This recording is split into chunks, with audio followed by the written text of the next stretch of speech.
Samuel is upset that Saul has disobeyed God and offered a sacrifice. Saul gives his reasons as to why it was necessary, and then he claims he forced himself to do it. He's saying he didn't have a choice, he had to do it. This is what we call justifying our actions.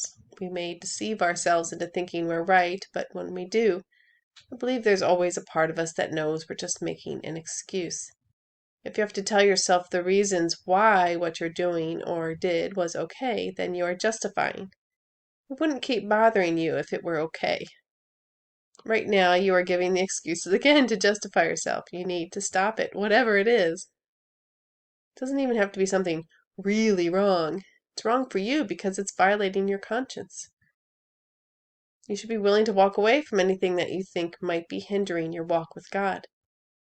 Why wouldn't it be worth it to you to give it up? Not being willing shows your heart. You love it more than you love God. You'd rather cling to it than let go and hold on to God tighter.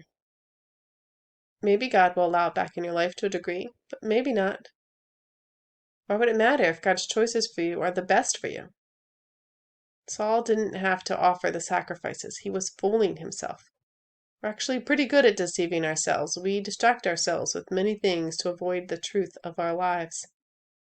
In Samuel's response, we see God did no harm to Saul in all this. Samuel says that God would have established Saul's throne forever. That is not a lie. God does not lie. God intended good for Saul. God intends good for all of us. God is good all the time. He is good. He can't not be good. There's no maniacal laugh behind God's plans. God couldn't have prevented this by having Samuel arrive earlier. God just exposed what was already in Saul's heart. His heart would have shown itself one way or another.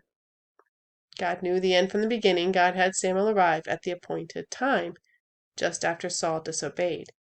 God already had David in mind to be king. None of that changes the fact that God was good to Saul, desired his success in leading Israel, and chose a great blessing for Saul. Saul rejected the good gift when he rejected walking humbly in God's ways.